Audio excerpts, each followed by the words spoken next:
সুপ্রিয় দর্শক, সিম গাছের ফুলগুলা ঝরে পড়ছে, সিমে পোকা লাগছে অথবা সিমগুলা পচে যাচ্ছে, অথবা সিম গাছের বয়স হয়ে গেছে, নতুন করে ফুল আসছে না। বয়স্ক গাছে কিভাবে প্রচুর সিম ধরাবেন, এই ভিডিওতে এমন একটি বিশেষ দ্রবণ তৈরি করে দেখাবো। দ্রবণটি তৈরি করে জাস্ট একবার যদি ব্যবহার করতে পারেন, তাহলে বয়স্ক পুরাতন গাছেও যেমন সিম আসবে, সেই সাথে পোকা লাগা বা যে কোনো সমস্যার স্থায়ী সমাধান পাবেন। সেই সাথে থাকবে ভিডিওতে মাত্র দুইটি পরিচর্যা ফলো করলে ফুল তো আসবেই, সেই সাথে প্রচুর সিম ধরবে।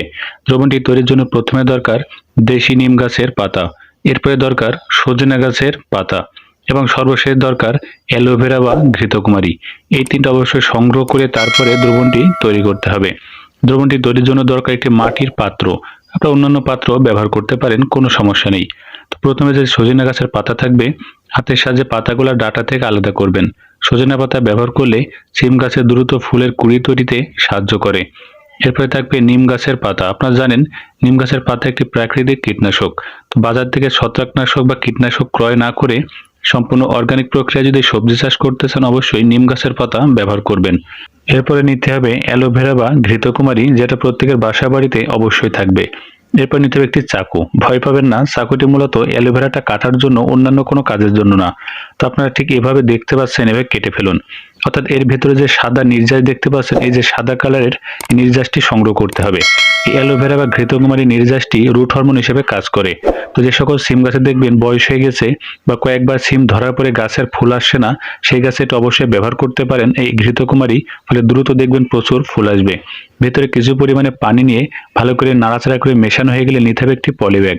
খেয়াল রাখবেন পলিব্যাগটি যেন ছিদ্র না থাকে। তো পাত্রটি সাবধানতার সাথে পলিব্যাগের মাঝ বরাবর এভাবে সেট আপ করুন। এটা আপনার মাটির নিচে গর্ত করে কয়েকদিন রাখতে পারেন, অথবা বাসা বাড়ির আশেপাশে যে কোনো একটি জায়গায় সুন্দর করে রেখে দিতে পারেন। কিছুদিন রেখে দিলে দেখবেন গাজন পদ্ধতির মাধ্যমে পচে সুন্দর একটি অর্গানিক সারে পরিণত হবে। কিছুদিন পর যখন পলিব্যাগ থেকে বের করবেন, দেখবেন কালো ধরনের একটি সারে পরিণত হবে। তো যেহেতু আমি সাথে সাথে বের করলাম, তা কালো হয়নি। আপনি অবশ্যই কিছুদিন রেখে তারপরে ব্যবহার করবেন। তো এর ভিতরে আরো কিছু পানি যোগ করে ভালো করে দ্রবণটি মিশিয়ে গাছের গোড়ায় ব্যবহার করতে হবে। সিম গাছের গোড়া ভালো করে আগাছা মুক্ত করে মাটিটি খুঁড়ে নিয়ে তারপরে গাছে ব্যবহার করবেন। জাস্ট একবার যদি ব্যবহার করতে পারেন, পুরাতন সিম গাছও দেখবেন প্রচুর পরিমাণে ফুল এবং সিম ধরবে। সুপ্রিয় দর্শক, সিমে যে পোকা লাগে বা সিমের ফুলগুলা ঝরে পড়ে বা সিমগুলা পচে যায়, এই সমস্যার সমাধান করবেন কিভাবে আসলে সেটাও দেখে নিই। তার জন্য একটি দ্রবণ তৈরি করতে হবে। এর জন্য নিতে হবে একটি মগ। তো মগটি নেওয়ার পর নিতে হবে কিছু পরিমাণে কাঁচা হলুদের গুঁড়া। আপনারা জানেন হলুদের গুঁড়া একটি অ্যান্টিফাঙ্গাল এবং অ্যান্টিব্যাকটেরিয়াল এজেন্ট। অর্থাৎ যে কোনো ছত্রাক বা ব্যাকটেরিয়ানাশক জীবাণুর আক্রমণ থেকে, পোকামাকড় থেকে গাছকে রক্ষা করে থাকে হলুদের গুঁড়া। এর ভিতরে কিছু পানি নিয়ে ভালো করে নাড়াচাড়া করে মিশিয়ে ফেলুন।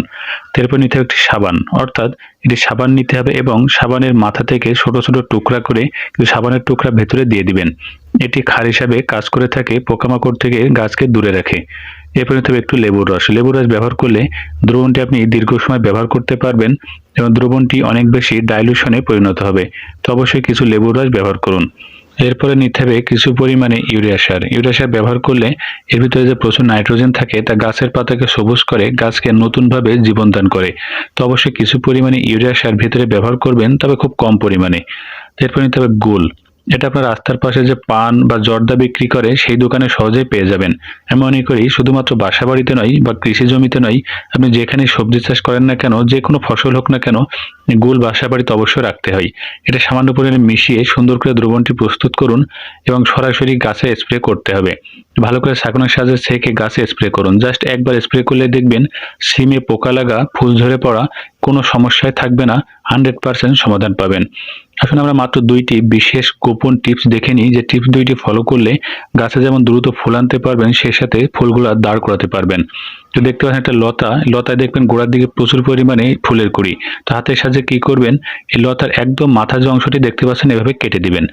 এটা হলো মাথা কাটা বা কাটিং পদ্ধতি। এটা ফলো করলে এই যে নিচে দেখতে পাচ্ছেন কুঁড়িগুলা, এগুলো দ্রুত বড় হয়ে যাবে। ফলে এই যে ফুলগুলা শুকিয়ে মরে যাওয়ার কোনো ভয় থাকবে না।